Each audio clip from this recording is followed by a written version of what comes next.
تمام دیکھنے اور سننے والوں کو پیار بھرا سلام۔ قرآن و حدیث میں یہ بات بار بار ذکر کی گئی ہے کہ اللہ تعالیٰ نے انسانوں کو مٹی سے، جنات کو آگ سے اور فرشتوں کو نور سے پیدا کیا ہے۔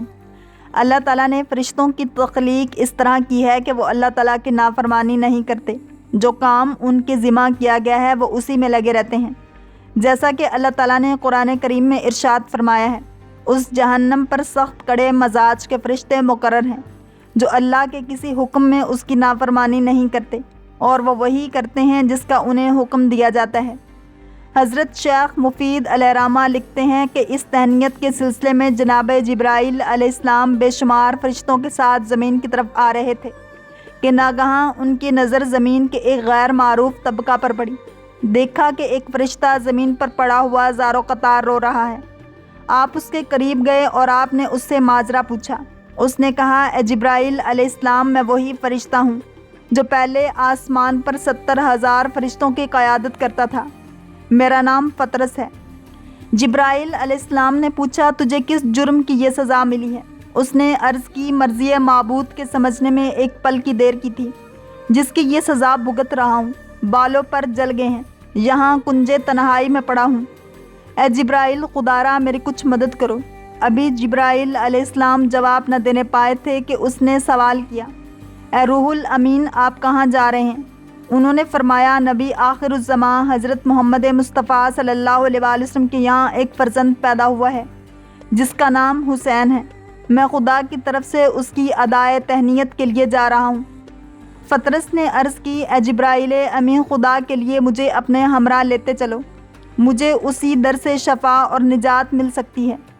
جبرائیل علیہ السلام اسے ساتھ لے کر حضور اکرم صلی اللہ علیہ وآلہ وسلم کی خدمت میں اس وقت پہنچے جب امام حسین علیہ السلام آغوش رسول صلی اللہ علیہ وآلہ وسلم میں جلوہ فرما تھے۔ جبرائیل علیہ السلام نے عرض کیا، سرور کائنات صلی اللہ علیہ وآلہ وسلم نے فرمایا، فطرس کے جسم کو حسین کے گہوارے سے مس کر دو، شفا مل جائے گی۔ جبرائیل علیہ السلام نے ایسا ہی کیا اور فطرس کے بالوں پر اسی طرح رویدہ ہو گئے جس طرح پہلے تھے۔ حضرت امام حسین علیہ السلام مدینہ منورہ میں ہجرت کے چوتھے سال 3 شعبان کو منگل بدھ کے دن پیدا ہوئے۔ بعض مورخین کے مطابق آپ کی ولادت ہجرت کے تیسرے سال ربیع الاول اور بعض کے مطابق ہجرت کے تیسرے یا چوتھے سال جمادی الاول کی پنجم کو ہوئی ہے۔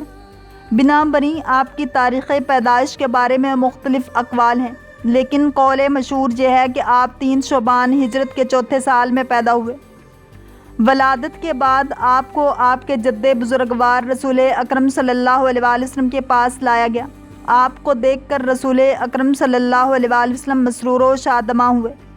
آپ کی دائیں کان میں اذان کہی اور بائیں کان میں اقامت، اور ولادت کے 7ویں دن ایک دمبے کی قربانی کر کے آپ کا عقیقہ کیا گیا، اور آپ کی والدہ جناب صدیقہ طاہرہ سلام اللہ علیہا سے فرمایا کہ بچے کا سر مونڈ کر بالوں کے وزن کے برابر چاندی صدقہ دو۔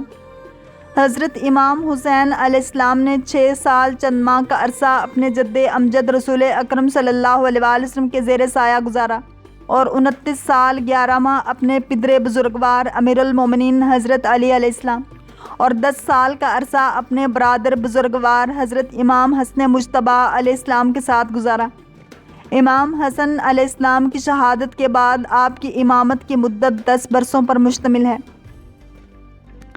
روایات میں آیا ہے کہ سبتین علیہم السلام کے اسماء مبارکہ کا انتخاب خود رسول اللہ صلی اللہ علیہ وآلہ وسلم نے فرمایا ہے، اور یہ نام خدا کے حکم سے رکھے گئے ہیں۔ حضرت علی علیہ السلام سے روایت ہے کہ آپ نے فرمایا، جب حسن کی ولادت ہوئی تو میں نے اس کا نام اپنے چچا محترم حضرت حمزہ کے نام پر رکھا، اور جب حسین علیہ السلام پیدا ہوئے تو ان کا نام اپنے دوسرے چچا جعفر کے نام پر رکھا۔ ایک دن رسول اکرم صلی اللہ علیہ وآلہ وسلم نے مجھے طلب فرمایا اور کہا کہ مجھے خداوند نے حکم دیا ہے کہ ان دونوں بچوں کے نام بدل دو، اور آج سے ان کے نام حسن و حسین ہوں گے۔ ایک اور روایت میں ہے کہ رسول اکرم صلی اللہ علیہ وآلہ وسلم نے فرمایا، میں نے اپنے بچوں حسن و حسین کے نام فرزندان ہارون کے نام پر رکھے ہیں، اور وہ اپنے بچوں کو شبر و شبیر کہتے تھے، اور میں نے اپنے بچوں کے نام اسی معنی میں عربی میں حسن و حسین رکھے ہیں۔ اسما بنت امیس کہتی ہیں کہ جب حضرت امام حسین علیہ السلام کی ولادت ہوئی تو رسول اللہ صلی اللہ علیہ وآلہ وسلم تشریف لائے اور فرمایا اسما میرے بیٹے کو میرے پاس لاؤ۔ میں نے بچے کو سفید کپڑے میں لپیٹ کر رسول اللہ صلی اللہ علیہ وآلہ وسلم کی گود میں دیا۔ آپ نے بچے کے دائیں کان میں اذان اور بائیں کان میں اقامت کہی، اور ایسے عالم میں جب آپ امام حسین علیہ السلام کو گود میں لیے ہوئے تھے، گریہ بھی فرما رہے تھے۔ میں نے عرض کیا میرے ماں باپ آپ پر قربان، آپ کے گریے کا کیا سبب ہے؟ آپ صلی اللہ علیہ وآلہ وسلم نے فرمایا میں اس بچے کے لیے گریہ کر رہا ہوں۔ میں نے کہا یہ بچہ تو ابھی پیدا ہوا ہے، پس گریہ کیسا؟ آپ صلی اللہ علیہ وآلہ وسلم نے فرمایا ہاں اسما، ایک سرکش گروہ اس کو قتل کرے گا، خدا انہیں میری شفاعت سے محروم کرے۔ اس کے بعد آپ صلی اللہ علیہ وآلہ وسلم نے فرمایا یہ بات فاطمہ کو مت بتانا، ابھی اس بچے کی ولادت ہوئی ہے۔ وہ فرشتہ صحت پانے کے بعد فخر و مباحات کرتا ہوا اپنی منزل اصلی آسمان سوم پر جا پہنچا اور مثل سابق 70,000 فرشتوں کی قیادت کرنے لگا، یہاں تک کہ وہ زمانہ آیا جس دن امام حسین علیہ السلام نے شہادت پائی اور اسے حالات سے آگاہی ہوئی، تو اس نے بارگاہ احدیت میں عرض کی مالک مجھے اجازت دی جائے کہ میں زمین پر جا کر دشمنان حسین سے جنگ کروں۔ ارشاد ہوا کہ جنگ کی ضرورت نہیں، البتہ تو 70,000 فرشتے لے کر زمین پر جا اور ان کی قبر مبارک پر صبح و شام گریہ کر، اور اس کا جو ثواب ہو اسے ان کے رونے والوں کے لیے ہدیہ کر دے۔ چنانچہ فطرت زمین کربلا پر جا پہنچا اور تا قیامت شب و روز امام حسین علیہ السلام کی مظلومیت پر روتا رہے گا۔ اللہ کریم ہم سب کو دین اسلام کی پیروی کرنے والا اور عشق مصطفیٰ صلی اللہ علیہ وآلہ وسلم نصیب فرمائے۔ اگر آپ کو یہ ویڈیو پسند آئی ہے تو لائک، شیئر اور سبسکرائب کرنا مت بھولیے تاکہ ایسی ہی اسلامک انفارمیٹیو ویڈیوز آپ تک پہنچتی رہیں۔